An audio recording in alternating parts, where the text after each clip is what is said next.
Isang kababayan nating OFW dito sa Hong Kong ang nagmahal, nasaktan, nagbigay ng sobra ngunit hindi nasuklian. Siya po ang hihingi ng payo kay Kuya Alan. Kilalanin natin si Nanay Melody kasama si Attorney Matt at si Maritim Aya. Magandang araw po, Nanay Melody. Ano po ba yung gusto niyong ihingi na payo kay Kuya Alan?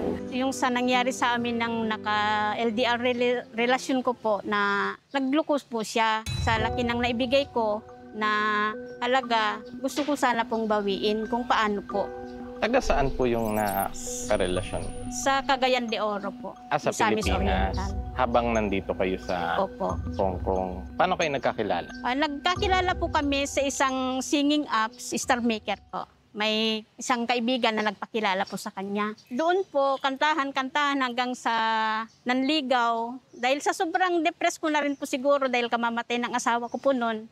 Doon po nahulog yung loob ko sa kanya dahil sa sobrang bait po na ipinakita sa akin. Sa app pa lang kayo, sa phone pa lang kayo nag-uusap? Video call po. Tapos nagkita kayo? February 2022 po kami nagkakilala. December 2023 po kami nagkita. Nagbakasyon po ako doon. Pero nagsimula po kayo na LDR po.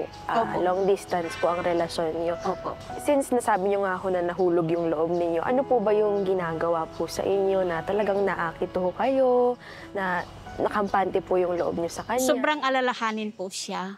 Yung lagi siyang nag-update kung kumusta na ako, kung kumain na ba ako, huwag kapababayan ng sarili. Ganyan po. Lagi pong tumatawag. Meron po bang pagbabago kayong nakita? Nung nag-uumpisa pa lang po kaming nagplano, napakabait pa. Nung marami na yung naibigay sa kanya, kumbaga yung mga may napundar na, naging sobrang seloso na po siya. Paano po ba nagsimula yung mga pag-uusap niyo pagdating po sa pagbibili po ng mga bagay po? Sabi niya na baka pwede tayong makapag-ano ng umpisa natin para sa ating kinabukasan. Siyempre, nag-ano din po ako dahil nga biyuda na rin po ako. Yung mga anak ko po, nakakapagtrabaho na din. Yung bunso ko na lang po yung nag-aaral. Kaya sabi ko, sige. Kasi nga, iniisip ko yung kalagayan niya. Pag nalaman ng mga anak ko, siyempre, magagalit sila. Dahil nga, sa sobrang hirap na pinagdaanan po namin, tapos mapupunta po ulit ako sa mahirap, siyempre mag-alala po sila. Dahil nga, nagpursige po silang makaano sa hirap. Kaya yun, sabi ko, sige, para pag ano na tayo sa mga anak ko, hindi sila mag-alala dahil nga meron na po kaming naumpisahan na. Ang alam ng mga anak ko, kanya. Dahil nung nagtatanong yung mga anak ko na, baka naman ma, kung ano yung tao na yan, di mo kilala yan, baka naman mamaya, mas sobrang hirap yung dadanasin mo dyan. Ganun yung ano nila sa akin. Hindi naman na, kasi meron naman siyang hanap buhay, guys, yung ganyan. Yun na nga po yung mga napundar po namin iba. Ano po ba yung mga pinlano nyo? Ano tong mga ipinundar nyo? Nangutang po kami ng motor, tapos yung kaha niya para makapamasada. Bali, dalawa po. Kasi Dalawa. yung una, dati ng ano nila yon nakuha. Ako lang yung nagtuloy na naghulog. Tapos kumuha pa kayo ng isa, Isang sidecar din. O buo na rin po yon. Sinong gumagamit nito? Yung nauna po na dating ginagamit niya, pinagamit na sa bunsong anak. Nung nakaano na po ng lisensya yung anak niya, siya na po yung namasada. Hindi naka-stay home na lang po siya. Hanggang sa nag-alaga siya ng baboy. Hirap na naman siya doon dahil nga yung padala ko, bali bitin na po doon kasi may panghulog sa motor na dalawa. Ngayon, hindi yung kita ng dalawang tricycle, doon na pupunta sa pagkain po ng biik. Nung nabenta po namin yung biik, doon po nagsimula na nagplano po kami ng mga kwarto na paupahan. Nabuo po yung 6 na kwarto. Nabuo? Saang lugar siya? Doon po sa kanila po sa Cagayan de Oro. So, lupa ito ni Henry tapos pinatayuan nyo na lang? Rights lang po yung hawak niya doon sa lupa. Kumbaga nagpapadala kayo ng pera, mga magkano ho ba ito buwan-buwan? Kung minsan po may 15, may 10, ganun. Since may usaping negosyo na ho, dito na ho ba nagsimula yung pagbabago sa relasyon niyo? Nung patapos na po yung mga kwarto, doon nagsimula na siya na lagi na siyang nagsaselos kahit yung tunog ng washing machine. O ayan na yung textmate mo, tumatawag na, ganun siya. Kasi video call po kami. Nung umuwi po ako, nagloko siya. Kaya sabi niya, para wala ka ng duda, yung steady na yung video call para ma-update namin ang isa't isa kung saan kami pupunta, kung anong ginagawa, ganun. Yung selos ho ba, naganap po siya bago niyo mahuli o pagkatapos niyo po mahuli na meron siyang... Meron na po siya bago siya nagselos. So nagkaroon, nahuli niyo ho, tapos naging seloso na ho Opo, siya. opo. Parang ibinabato na sa akin yung gawain niya. Yun nga po yung sabi ko, bakit kulang pa ba sa iyo yung pagbibigay ko ng malaking halaga para patunayan sa iyo na hindi ako nagluloko, sabi ko. Marami naman daw babae nagbibigay sa kanya. Ay, so gawain mo pala yung nanghuhut-hut ng babae. Eh di yan pala ang kinabubuhay mo, sabi ko. So kayo nanay, ayaw nyo na talaga sa kanya. Ayaw ko na po. So kumbaga sa relasyon nyo, wala nang paraan para ayusin talagang. Opo, kasi nung last na nag-away po kami, hindi ako maghahabol sa'yo, sabi niya sa akin. Eh anong hahabulin mo sa akin? Eh nasa'yo na lahat, sabi ko po. Pero tatandaan mo lang na may pinirmahan ka sa abogado na hindi sa'yo lahat yan, sabi ko po sa kanya. Kaya yun po yung naging dahilan na kaya ko po naisip na nagpagawa nito. Ano po yan, nanay? Yung affidavit po na co-owner siya, na sabi ng abogado po noon, bakit daw siya co-owner? Eh wala naman daw po siyang ambag. Eh sabi ko, ayaw naman po niyang pumirma kung hindi po siya co-owner. Ano po ba yung naging ending ng relasyon ninyo? Paano po ba ito natapos? Basta nag-away na lang po kami ng November 26, ganyan din pala na magkakaso ka, edi patayin mo na ang tawagan. Yun po ang last na ano po namin. So siya po ang nakipaghiwalay sa inyo? Bali, siya na rin po. So lumapit po kayo sa Cayetano in Action, nanay, para malaman kung anong mababawi natin sa mga naipundar nyo. Opo, attorney. Pag magkasawa kasi kayo, technically, parang iisa lang kayong tao in terms of property. Kapag mag-boyfriend-girlfriend lang kasi, wala tayong ganon. So parang separate. Dun gumugulo. Since ikaw yung nagpundar, pero siya yung umasikaso, at siguro I assume sa kanya rin nakapangalan kasi siya yung nandun para bumili, mag-apply. Sa motor kasi, yung unang motor, siya una naghulog, tinuloy nyo. Yung pangalawang motor, ikaw naghulog, tapos hindi ka sigurado kung tinuloy niya. Ang lalabas kasi ron, co-owned yung property. Yung kasulatan, yung evidence, kailangan lang natin ipakita yung remittances. Kahit usapan nyo lang na ako yung nagbayad ng ganito. So dahil co-owned ito, hindi natin mahahati sa dalawa. I mean, pwede kayong pumayag. Tig-isa na lang kayo ng motor. O gusto nyo, ibenta nyo parehas. Yun yung mga pwede nyong options dahil co-owned siya. Sa lupa naman, tsaka doon sa paupahan, ang nangyari kasi, sa kanyang lupa, ikaw lang yung nagpatayo ng apartment. So meron tayo sa batas na tinatawag na builder in good faith. Ibig sabihin, nagpatayo kayo doon na kahit alam niya naman na hindi sa inyo yung lupa, nagbigay kasi yung may-ari ng consent niya. Medyo kumomplika lang siya kasi initially akala namin is titulado yung lupa. Yung pala, rights holder siya. So medyo explore pa natin yung technicalities ng being right holder, kung may permit ba magtayo doon or allowed ba yun sa right na nabigay sa kanya.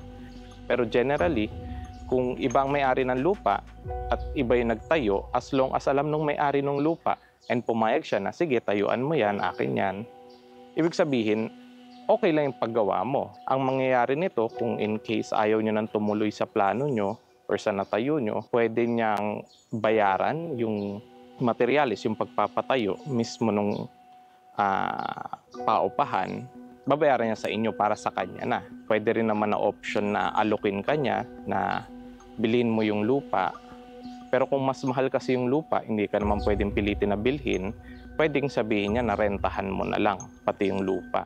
Pero sa'yo na yung, syempre, yung paupahan na pinatayo niyo. Hindi, ang pinapaano po niya kasi, sabi niya na pinahiya ko daw siya sa social media. Kaya antayin na lang daw po niya yung kaso kung doon na lang daw yung desisyon kung may maibabalik pa sa akin. Kaya hindi siya gumagalaw na magbigay. Sa barangay, naidali niyo na po ba itong problema? Opo. Kasi may kaibigan po ako na pinadalhan ko po ng SPA. Pumunta sila sa barangay at saka sa women's desk. Hindi po nila tinanggap kasi nga sabi nila na civil case na daw.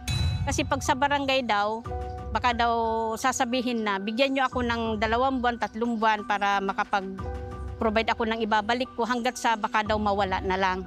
Yun po ang ano nila. Kaya kailangan na ang kaso. Nagbigay sila ng certificate to file action, yung barangay? Hindi po. Kasi ang gusto ko noon kahit amicable settlement lang sana. Pero ayaw po nila. Magkaibang barangay ba kayo? Opo, kasi Cagayan Valley ako, Cagayan de Oro po siya. Pero dapat yung barangay, tinake pa rin yung kaso kung pumayag naman yung 2 tao. Baka naman tinanggihan nila in a way na alam namin hindi kayo magkakaayos or tinry nila pero hindi nagkaayos doon. Wala po. Bali, sinabi lang po na yung sa korte na lang. Nanay, tignan ho natin kung ano pang maipapayo ni Kuya Alan at kung ano pang tulong ang kanyang mabibigay para sa inyo. Okay po, attorney. Maraming salamat po sa inyong kwento, Nanay Salamat, Melody. Nanay. Salamat ho.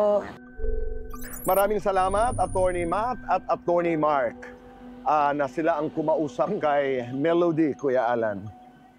Nakakalungkot, Kuya Boy, di ba? Kasi sarap ng feeling ng in love eh. Oo. And At wala ka nang iniisip, wala kang nakikitang iba, kundi yun lamang taong minamahal mo. syempre yung tunay na love, yung above your emotion is give and take, sacrifice. So when it goes sour, ang unang epekto niyan talaga ay nasa practical. So in this case, yung mga napundar nila together. Sa iyong pananaw, Kuya Alan, ano ba ang patas dito? Well, Kuya Boy, meron kasing tinatawag yan ng mga property regime, di ba? So, for Oo. example, pag mag-asawa, may rules yan eh. In their case kasi, mag-boyfriend, ang pinag-uusapan doon, who contributed what. And anong usapan nila? Actually, may affidavit sila kung ano ang contribution nila. Ang nakapirma pa lang ay si Henry. Ebidensya yun eh. What I want to remind people now is that whether it's written on paper, whether text, etc., kailangan may ebidensya kayo sa usapan nyo. So, eto naman, wala namang usapan kasi na may kahati si Melody sa relasyon. Oo. So, nung nakita niyang may ibang kasama, si Henry, natural reaction niya is, oh sige, but give me back yung pinundar niya kasi she's working hard here. Tama. Byuda siya, di ba? So, our lawyers will assist Melody. Hindi naman kinukuha lahat eh. Nire-recognize naman ni Melody kung ano yung dapat kay Henry at open ang show, marinig yung panig ni Henry at siyempre ang bilang mga lawyers, ang first obligation namin of course is to the truth na justice. So kung makakatulong kami kay Melody at saka kay Henry para ma-resolve to, yun ang gusto natin mangyari. Okay. Kailangan talaga mabusising inaalam, kinikilala ang pagkatao ng nakilala mo online. I won't fall into the trap na sabihin, Kuya Boy, na hindi importante to, dapat ganito. Yes. Kasi what makes us human is also ganito. Right. But I really believe that both the heart and the mind has to play in the relationship. Oo. Kasi kung hinahanap mo lang yung high ng pagiging in love, sundan mo to. But the reality is when you're in love, you wanna give everything eh.